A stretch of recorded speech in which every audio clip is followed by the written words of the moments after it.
Hello guys, finally Assam Police or appointment letter distribution or official notice publish হৈ গৈছে গতিকে আপোনালোকে এই নোটিছখন কেনেকৈ ডাউনলোড কৰিব তাৰ লগতে এই নোটিছখনতনো কি আছে আৰু এপইণ্টমেণ্ট লেটাৰ ক'ত দিয়া হ'ব কিমান টাইমত আপোনালোকে যাব লাগিব আৰু ভেনিউটো ক'ত দিয়া হৈছে তাৰ লগতে আৰু কেইটামান গুৰুত্বপূৰ্ণ কথা যদি আপোনালোকে এপইণ্টমেণ্ট লেটাৰ আনিব গৈ আছে কি কথা মানি চলিব লাগিব বা কি বস্তু লৈ যাব লাগিব কি বস্তু লৈ যাব নালাগিব বা কি বস্তু লৈ গ'লেহে আপোনালোকক সোমাব দিয়া হ'ব সকলোবোৰ বিষয় এই ভিডিঅ'টো ডিসকাস কৰিম গতিকে ভিডিঅ'টো শেষলৈকে চাই থাকিব যদি আছে চেনেলটো নতুনকৈ আহিছে চেনেলটো সাবস্ক্ৰাইব কৰি দিব এটা লাইক কৰি দিব আগলৈ যদি এনেকুৱা ধৰণৰ ভিডিঅ' চাব বিচাৰে গতিকে আহক আমি ভিডিঅ'টো আৰম্ভ কৰোঁ যদিহে আপোনালোকে নোটিছখন নিজেই ডাউনলোড কৰি চাব বিচাৰে তেনেহ'লে আপোনালোকে গুগল ক্ৰমত আহি পেলাই SLPRB আসাম বুলি সাৰ্চ কৰিব সাৰ্চ কৰিলে যোনটো ফাৰ্ষ্ট লিংকটো দেখিছে এইটো ক্লিক কৰিব লিংকটো ক্লিক কৰাৰ লগে লগে আপোনালোকে দেখা পাব যে যোনটো ফাৰ্ষ্ট নটিফিকেশ্যনত আছে ৰিক্ৰুটমেণ্ট নটিছৰ দেখা পাইছে 1/12 অৰ্থাৎ আজি 1 ডিসেম্বৰ তাৰিখে এই নোটিছখন পাব্লিছ কৰা হৈছে যোনটো নোটিছ অপশ্যনটো দেখিছে এইটো ক্লিক কৰিব ক্লিক কৰিলে আপোনালোকৰ এই নোটিছখন ডাউনলোড হৈ যাব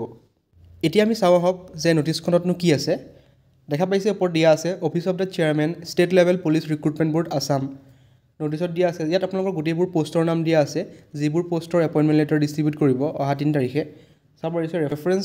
ৰিক্ৰুটমেণ্ট 4 ফাৰ্ষ্ট দিয়া আছে 144 post of sub inspector UB in Assam police সেকেন্ডটো দিয়া আছে 7 post of sub inspector of police communication in AP আৰু থাৰ্ড নম্বৰ দিয়া আছে 51 post of Assam police AB for Assam commando battalion and 1 post of assistant deputy controller Civil Defense under DG, CD and CGHG Assam. B number দিয়া আছে যে 164 post of constable AB for Assam Commando Battalion. তাৰপিছত আপোনালোকৰ grade 4 post বিলাকো দিয়া আছে যে cook 26 টা, বাৰবাৰ 12 টা, ওয়াটাৰ কেৰিয়াৰ 3 টা, ধুবি 11 টা। তেনেকৈ কোবলাৰ দিয়া আছে সকলোবোৰ পোষ্টৰ নাম ইয়াত মেনশ্যন কৰা আছে আপোনালোকে চাই ল'ব যদি আপোনালোকে এইবোৰৰ ভিতৰত সিলেক্ট হৈছিলে তেনেহ'লে আপোনালোকৰ এপইণ্টমেণ্ট লেটাৰ 3 তাৰিখে ডিষ্ট্ৰিবিউট কৰিব ভালদৰে আপোনালোকে পোষ্টবিলাকৰ নাম পঢ়ি চাই ল'ব সি নম্বৰ ঠিক তেনেদৰে 1645টা পোষ্ট আছিলে কনষ্টেবল UB এণ্ড 23টা পোষ্ট আছিলে constable AB in Assam police আৰু এটা পোষ্ট আছিলে কনষ্টেবল ইন AP আৰু ঠিক তেনেদৰে 114টা পোষ্ট আছিলে কনষ্টেবল এণ্ড এটা পোষ্ট আছিলে constable in backlog post of hills tribe category in Assam police hills ট্ৰাইবৰ কাৰণেও পোষ্ট আছিলে সেইবোৰ পোষ্টৰো এপইণ্টমেণ্ট লেটাৰ ডিষ্ট্ৰিবিউট কৰিব 3 তাৰিখে ঠিক তেনেদৰে 654 post off driver constable in Assam police driver post যোনবোৰ আছিলে 654 তেওঁলোককো এপইণ্টমেণ্ট লেটাৰ 3 তাৰিখে ডিষ্ট্ৰিবিউট কৰিব আৰু সকলোবোৰ আপোনালোকে ইয়াত পৰা চাই ল'ব যে আপোনালোকৰ যদি আপোনালোকে এই পোষ্টবোৰৰ আণ্ডাৰত সিলেক্ট হৈছিলে তেনেহ'লে আপোনালোকে 3 তাৰিখে যাব লাগিব মেইন আপোনালোকৰ ইম্পৰ্টেণ্ট ইনফৰমেশ্যন তলত দিয়া আছে দেখা পাইছে যে all the selected candidate except candidate selected under 3% quota of T tribes and Adivasi community with 1 guardian are requested to attend the appointment letter distribution ceremony at Sarusajai stadium Guwahati on 3/12/2025 at 11 AM গতিকে আপোনালোকে গম পালে যে আপোনালোকৰ এপইণ্টমেণ্ট লেটাৰ ডিষ্ট্ৰিবিউট কৰিব সৰুসজাই ষ্টেডিয়ামত আৰু আপোনালোকৰ ডেটটো দিয়া হৈছে 3 ডিচেম্বৰ আপোনালোকে আগতে গম পালে আৰু টাইমটো দিয়া হৈছে আপোনালোকৰ 11টা বজাত দিনৰ 11টা বজাত আপোনালোকে তাৰ গৈ পাব লাগিব লগত এজন গাৰ্জেন লৈ যাব দিছে গতিকে আপোনালোকৰ মা দেউতা বা দাদা ভণ্টি যি আছে লৈ যাব এজন আপোনালোকৰ ফেমিলি মেম্বাৰ গ'লে ভাল হয় আৰু ঠিক তেনেদৰে ইয়াত যেনেকৈ দিয়া আছে যে except candidate selected under 3% quota of the tribe and Adivasi community তেওঁলোকক কেতিয়া এপইণ্টমেণ্ট লেটাৰ ডিষ্ট্ৰিবিউট কৰা হ'ব তাৰ বিষয়ে তলত মেনশ্যন কৰিছে যে candidate selected under 3% quota of T tribes and Adivasi community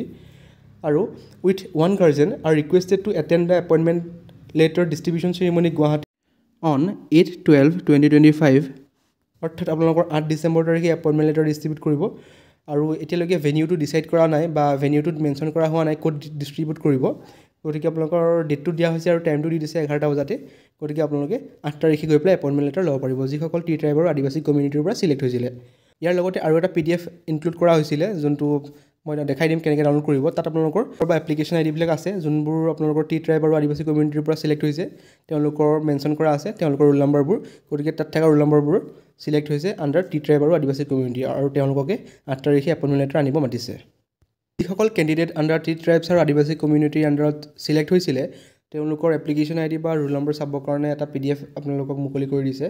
তাৰ লগতে মই যেনেকৈ দেখাইছিলোঁ SLPRB ৱেবছাইটত আহি পেলাই যোনটো নোটিছটো ক্লিক কৰিলে মই দেখুওৱা নোটিছটো ওলাব আৰু ছাইডত যোনটো এনেক্সাৰ বুলি দিয়া আছে সেইটো যদি ক্লিক কৰে আপোনালোকৰ এটা এপ্লিকেশ্যন আইডিৰ এটা পেজ অপেন হ'ব এই পেজত থকা এপ্লিকেশ্যনবোৰ আপোনালোকৰ টি ট্ৰাইব আৰু আদিবাসী কমিউনিটি যোনবোৰ আছে তেওঁলোকৰ এপ্লিকেশ্যন আইডি হয় গতিকে আপোনালোকে চাই ল'ব আপোনালোকৰ এপ্লিকেশ্যন আইডি ইয়াত মেনশ্যন আছে নাই ইয়াত চাই আপোনালোকে জানিব পাৰিব যে আপোনালোকে 8 তাৰিখে যাব লাগিব নে নাই 8 তাৰিখে যোনটো টি ট্ৰাইব আৰু আদিবাসী কমিউনিটিক এপইণ্টমেণ্ট লেটাৰ ডিষ্ট্ৰিবিউট কৰিব তাত আপোনালোকে যাব লাগিব নে নাই ইয়াত আপোনালোকে চেক কৰিব PDF ডাউনলোড কৰি পেলাই কথাটো আহক যে আপোনালোকে তাত যেতিয়া এপইণ্টমেণ্ট লেটাৰ আনিব যাব তেতিয়া কি লৈ যাব বা কি লৈ যাব নালাগে অৰ্থাৎ কি লৈ গ'লে আপোনালোকক সোমাব দিব বা কি লৈ গ'লে আপোনালোকক সোমাব নিদিয়ে গতিকে ফাৰ্ষ্ট আপোনালোকে অল ডকুমেণ্টছ লৈ যাব আপোনালোকৰ যি এডুকেশ্যন কোৱালিফিকেশ্যনৰ ডকুমেণ্টছবোৰ আছে সেইবোৰ লগত ৰাখিব এইটো নিবিচাৰিব পাৰে যিহেতু এপইণ্টমেণ্ট লেটাৰ আজিকালি অনলাইনে এভেইলেবল কৰি দিয়ে গতিকে নিজৰ ছেফ ছাইডত থাকিবৰ কাৰণে সকলোবোৰ লৈ যাব ঘপককৈ যদি বিচাৰি দিয়ে আপোনালোকৰ কাৰণে ভাল হ'ব তাৰ লগতে আপোনালোকে বেগত ক'লা কাপোৰ নাৰাখিব অৰ্থাৎ ক'লা যিবোৰ প্লেইন ব্লেক বুলি কয় সেইবোৰ নাৰাখিব কিছুমান চিকিউৰিটি তাত যোনবোৰে চেক কৰে এলাউ নকৰে মানে বেগৰ ভিতৰত যদি কিবা ক'লা কাপোৰ এইবোৰ থাকে আপোনালোকক সোমাব নিদিয়ে যদিহে ক'লা কাপোৰ থাকে বাহিৰত পেলাই আহিব দিয়ে বা বাহিৰত থৈ আহিব দিয়ে গতিকে যিহেতু তেনেকুৱা ব্যৱস্থা বাহিৰত নাথাকে আপোনালোকে বস্তুবোৰ পেলাই দিবলগীয়া হয় গতিকে আপোনালোকে ক'লা কাপোৰ এভইড কৰিব তাৰ লগতে আপোনালোকক পানী বটল লৈ যাব নিদিয়ে যিহেতু ভিতৰত পানী খোৱাৰ ব্যৱস্থা থাকে অৰ্থাৎ বিভিন্ন ধৰণৰ ব্যৱস্থা কৰি থয় গতিকে পানী বটল আপোনালোকে নিব নালাগে তাৰ লগতে আপোনালোকে ক'লোৱে যে সকলোবোৰ এডুকেশ্যন কোৱালিফিকেশ্যনৰ ডকুমেণ্টছবোৰ লৈ যাব আৰু বাকী আপোনালোকৰ পেৰেণ্টছ যিহেতু মেনশ্যন কৰিছে এজন বা দুজন পেৰেণ্টছ লৈ যাবৰ কাৰণে গতিকে আপোনালোকে এজন পেৰেণ্টছ লৈ যাব লগত এইখিনি আছিলে information about Assam police appointment letter distribution মই ক'লোঁ নটিছত কি আছিলে তাৰ লগতে কি আপোনালোকে নিয়ম মানি চলিব লাগিব বা এপইণ্টমেণ্ট লেটাৰ আনিব যাওঁতে কি লগত লৈ যাব লাগিব বা কি নালাগে সকলোবোৰ বিষয়ে ক'লোঁ গতিকে যদিহে ভিডিঅ'টো ভাল পালে চেনেলটো ছাবস্ক্ৰাইব কৰি দিব আগলৈ যদি এনেকুৱা ধৰণৰ ভিডিঅ' চাব বিচাৰে থেংক ইউ